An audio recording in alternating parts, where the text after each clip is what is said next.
Hi hello friends, இன்றைக்கி நம்ம சேனலில் பால் திரிஞ்சு போகாமல் சேமியா ஜவ்வரிசி பால் பாயாசம் எப்படி செய்கிறதுன்னு பார்க்கலாம். இந்த பாயாசம் வைக்கிறதுக்கு 10 நிமிஷத்துக்கு குறைவான டைம் இருந்தாலே போதும். சிம்பிள் அண்ட் குயிக்காக ஈஸியாக வச்சிடலாம்.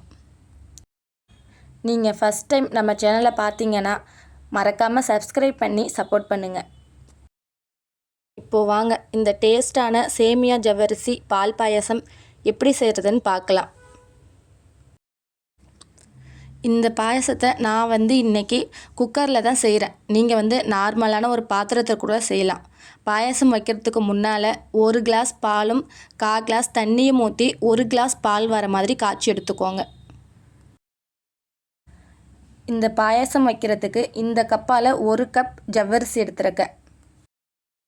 இப்போது ஒரு குக்கரில் 2 ஸ்பூன் நெய் ஊற்றிட்டு உங்களுக்கு தேவையான அளவு முந்திரி பருப்பை போட்டு லைட்டாக கோல்டன் கலர் வர மாதிரி வறுத்து எடுத்துக்கோங்க. முந்திரி லைட்டாக கலர் மாதிரி வந்ததும் உங்களுக்கு தேவையான அளவு உலர்ந்த திராட்சையும் போட்டு அது கூடயே நல்லா வறுத்து எடுத்துக்கோங்க. திராட்சை பலூன் மாதிரி உப்பி வந்ததும் வேறொரு கிண்ணத்தில் முந்திரியும் திராட்சையும் மாற்றி வச்சுட்டு திருப்பி அதே குக்கரை நம்ம பாயாசம் வைக்கிறதுக்கு யூஸ் பண்ணிக்கலாம். நம்ம ஊற்றின 2 ஸ்பூன் நெய்யே போதும். அந்த நெய்யிலே நம்ம எடுத்து வச்சுருக்கிற 1 கப் ஜவ்வரிசி போட்டு வறுத்து எடுத்துக்கோங்க. உங்களுக்கு டைம் இருந்துச்சு அப்படின்னா ஜவ்வரிசியை 20 நிமிஷம் ஊற வச்சுட்டு கூட செய்யலாம். நம்ம இன்றைக்கி உடனே செய்கிறோம் அப்படிங்கிறதுனால வறுத்துட்டு செய்கிறேன். வறுத்துட்டு பாயாசம் வைக்கும்போது ஜவ்வரிசி சீக்கிரமாக வெந்து வந்துடும். அதனால் வறுத்துக்கோங்க. அதே கப்பால் 1 கப் சேமியாவையும் போட்டு வறுத்து எடுத்துக்கோங்க. ஜவ்வரிசியை வறுக்கும்போது நிறம் மாறாது, ஆனால் சேமியாவை வறுக்கும்போது கலர் மாறி ப்ரௌன் கலரில் வரும். அந்த அளவுக்கு வறுத்து எடுத்துக்கோங்க. நம்ம சேமியாவை வறுத்துட்டு இந்த பாயசம் வைக்கும்போது பாயசம் பார்க்குறதுக்கு நல்லாயிருக்கும், நல்லா கலர் கொடுக்கும். அதனால் நீங்கள் சேமியாவை வறுத்துட்டே பாயசம் வைங்க.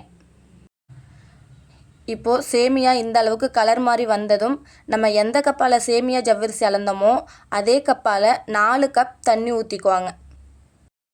ஒருவேளை நீங்கள் பாத்திரத்தில் பாயாசம் வைக்கிற மாதிரி இருந்தால் 20 நிமிஷம் ஜவ்வரிசி வெந்ததுக்கு அப்புறம் சேமியா சேர்த்து வேக வச்சுக்குவாங்க. இப்போது 4 கிளாஸ் தண்ணி ஊற்றுனதுக்கு அப்புறம் ஜவ்வரிசி சேமியாவை நல்லா கலந்து விட்டுட்டு குக்கர் மூடி போட்டு 5 விசில் வச்சு எடுத்துக்குவாங்க. 5 விசில் வச்சு எடுக்கும்போது சேமியா ஜவ்வரிசி நல்லாவே வெந்து வந்திருக்கும். நீங்கள் ஊற வச்சிருந்த ஜவ்வரிசியை யூஸ் பண்ணியிருந்தீங்க அப்படின்னா 5 விசில் வேணாம், 3 விசில்லே நல்லாவே ஜவ்வரிசி வெந்து வந்திருக்கும். இப்போ பார்த்தீங்கன்னா தெரியும், நல்லாவே ஜவ்வரிசியும் சேமியாவும் நல்லா வெந்து வந்திருக்கு. இந்த அளவுக்கு ஜவ்வரிசி நல்லா வெந்து வந்திருக்கணும். அப்படின்னா தான் பாயாசம் நல்லாயிருக்கும். எந்த கப்பால் ஜவ்வரிசி அளந்தோமோ அதே கப்பால் 1.5 கிளாஸ் நான் சர்க்கரை சேர்த்துருக்கேன். இந்த அளவு சர்க்கரை கரெக்டாக இருந்துச்சு. உங்களுக்கு ஒரு வேளை அதிகமாகவோ கம்மியாகவோ வேணும் அப்படின்னா அதுக்கு ஏற்ற மாதிரி கூட்டி குறைச்சி போட்டுக்கோங்க. இப்போது அடுப்பை ஆன் பண்ணிவிட்டு குக்கர் அதில் வச்சுட்டு பாயாசத்தை கூட சர்க்கரை கலந்து வர மாதிரி நல்லா மிக்ஸ் பண்ணி எடுத்துக்கோங்க. இந்த பாயாசத்துக்கு 2 ஏலக்காய் பவுடரும் 1 பிஞ்ச் சால்ட்டும் சேர்த்துருக்கேன்.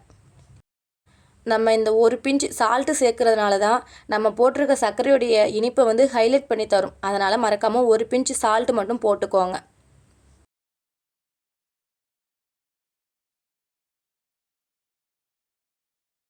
நம்ம போட்ட சர்க்கரை கரைஞ்சி வர வரைக்கும் கலந்து விட்டுட்டு நம்ம ஏற்கனவே முந்திரி திராட்சை வறுத்து வச்சுருக்கோம்ல அதை இப்போது சேர்த்துக்கோங்க.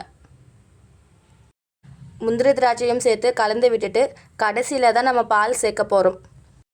நம்ம ஏற்கனவே காய்ச்சின பாலை நல்லா ஆற வச்சு எடுத்துக்கோங்க. ஃபஸ்ட்டிலேயே நம்ம பால் சேர்த்து பாயசம் கொதிக்கும்போது ஒரு சில பேருக்கு பால் திரிஞ்சு போகிறதுக்கு சான்ஸ் இருக்குது.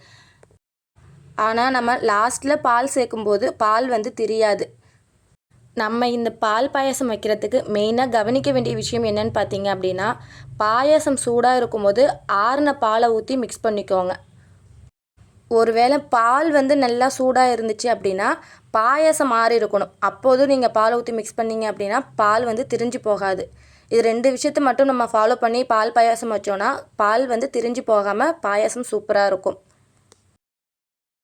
நீங்களும் இந்த டிப்பை ஃபாலோ பண்ணி பாயாசம் வச்சு பார்த்துட்டு எப்படி இருந்துச்சுன்னு சொல்லி கண்டிப்பாக கமெண்ட் பண்ணுங்கள்.